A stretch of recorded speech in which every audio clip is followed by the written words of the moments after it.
공부방 이야기입니다. 원하는 학교에 가고자 2번의 재수를 하며 저는 고등학교 동네 동생들과 함께 공부방을 다녔어요. 공부방의 시스템은 3명의 학생과 1명의 선생님으로 수업이 진행되는 시스템으로 아파트 가정집 같은 곳에 모여 스터디를 하는 형식이었죠. 선생님의 나이는 26살로 대학을 졸업하고 첫 직장이었던 거예요. 저는 2번의 재수를 했기 때문에 22살이었고요. 처음엔 어린 선생님이라고 했을 때 나이 차이가 많이 나지 않아 시기와 질투가 섞인 반항심이 컸던 것 같아요. 선생님이 졸업하신 학교가 제가 그렇게도 가고 싶어 몇 번의 재수를 하며 도전하는 학교였거든요. 지금 생각해보면 참 어린 동생들 앞에서 그게 무슨 행동이었나 싶은 생각이 들기도 하네요.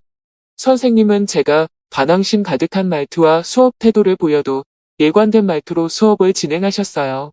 오후 5시부터 시작하는 수업은 7시쯤 돼서야 끝이 나는데요.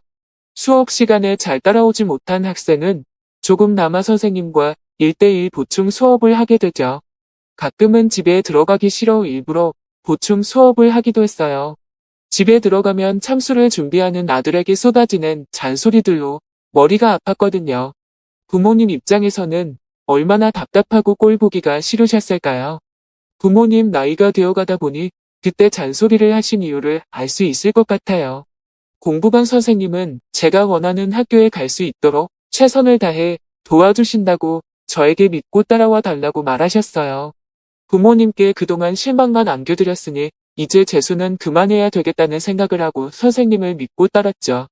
수업이 끝난 뒤 항상 조금 더 나아 질문을 하면서 공부를 했어요. 그렇게 선생님을 향한 시기와 질투가 끝이 나고 선생님을 향한 믿음을 가지게 되었죠.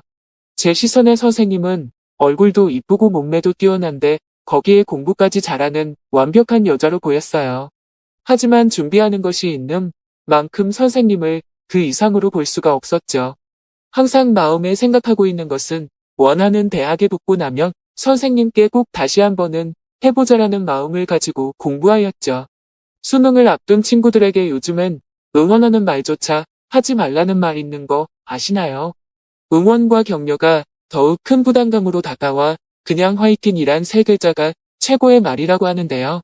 선생님은 항상 화이팅이라고 크게 외쳐주시며 마음을 다잡을 수 있도록 해주셨어요. 그러던 어느 날 이미 대학에 다 붙고 군입대를 앞둔 친구가 술 한잔 하자고 전화가 왔어요. 너무나도 나가고 싶었지만 부모님께 받아 생활하는 용돈이 다 떨어지기도 했고 나가봤자 이들은 학교 얘기하느라 정신없을 텐데 가서 뭐 하나 싶은 생각에 술자리에 참석하지 않았어요. 이렇게 하나 둘 친구를 잃어가고 멀어진다는 것을 느끼던 때였죠. 그리고 그날도 어김없이 수업을 위해 공부방으로 향했죠. 수업이 진행되는 동안 친구들과 술자리 약속이 얽매여 집중을 하지 못하였어요. 어차피 가지 못할 거 가지 않을 거 훌훌 털어버리면 좋으련만 성격이 그런 성격이 되지 못할 속으로 혼자 끙끙 앓았죠. 수업 후 선생님께서 잠시 나무라고 하셨어요. 수업을 따라가지 못하는 저를 따로 나누라고 하신 것이었는데요. 아이들이 가고 난 후 선생님께서는 저에게 무슨 걱정이나 고민이 있는지 여쭈어 보셨어요. 낮 동안에 있었던 친구의 술 약속 전화로 인해 계속 신경이 쓰여서 그랬다고 조심스럽게 말을 시작하였죠. 선생님께서는 가고는 싶지만 친구들의 대화에 끼지 못할 것 같고 자존감이 낮아진 저를 충분히 이해하신다며 다독여 주셨어요. 그리고는 그까짓 거 술 한 잔 선생님이 사준다며 나가자고 하더군요. 그렇게 선생님과 둘이 근처 술집으로 향했어요. 선생님은 그동안 힘들었던 일들을 오늘 다 풀어내고 내일부터는 다시 새로운 마음으로 공부를 시작하자며 건배를 제의하셨죠. 나이 차이도 많이 나지 않아 말도 잘 통하여 동네 누나와 술 먹는 기분으로 술자리 내내 즐겁기만 했어요. 이런저런 이야기를 주고받고 고민 상담도 하며 선생님과 술자리는 시간 가는 줄 모르고 계속되었죠. 오랜 시간 동안 마신 만큼 선생님과 저는 기분 좋을 정도로 취기가 올라 있었고 선생님과 저는 자리에서 일어났어요. 선생님은 제가 사는 곳과 멀지 않은 곳에 살고 계셨기에 집 앞까지 모셔다 드리기 위해 걸어가는데 취기가 오른 선생님이 저에게 팔짱을 끼는 것이에요. 그런 선생님의 얼굴을 보니 설레이는 것이에요. 마음을 다잡고 선생님 댁 앞에 도착했고 선생님을 안전히 모셔다 드린 후 저는 집으로 오게 되었죠. 그리고 다음날 수업을 위해 공부방에 갔는데 고3 동생 2명이 일이 있어 나오지 못하여 선생님과 1대1 수업이 되었어요.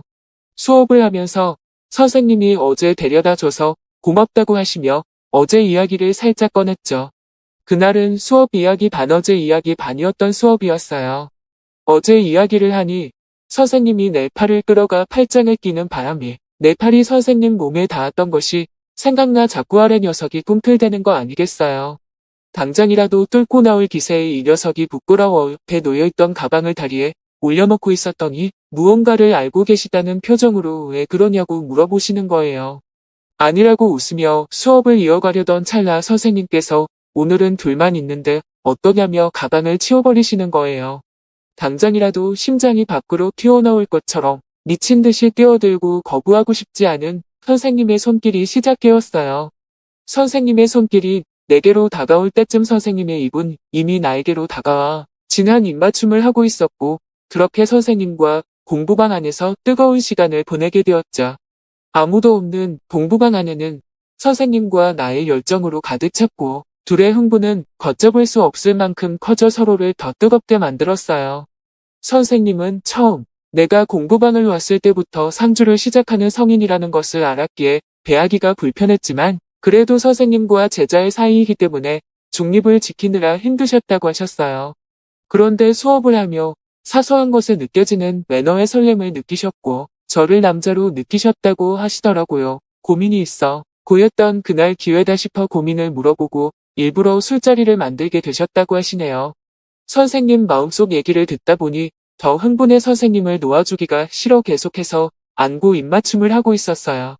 그렇게 밤늦은 시간까지 선생님과의 뜨거운 시간은 계속되었고 눈이 풀리고 다리에 힘이 풀릴 정도로 열정적인 사랑을 나눴어요. 매일 수업이 끝난 뒤엔 나머지 공부를 한다고 하고 선생님과의 사랑을 나누는 것이 일상이 되었죠.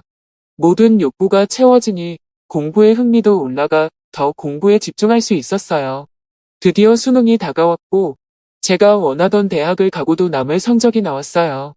선생님과 저는 부둥켜한 곳 신이 났고 그날 이후로 저는 공부방에 갈 일이 없어졌답니다. 공부방에서의 공부는 끝났지만 선생님과의 거운 관계는 끝이 나지 않았기에 우린 밖에서 더 편하게 만날 수 있었고 마음 놓고 편히 뜨거운 사랑을 나눌 수 있게 되었죠. 얼굴도 이쁘고 몸매도 좋고 공부도 잘했던 완벽한 선생님은 나의 연인이 되어 지금까지도 마음으로 몸으로 사랑을 나누는 사이랍니다.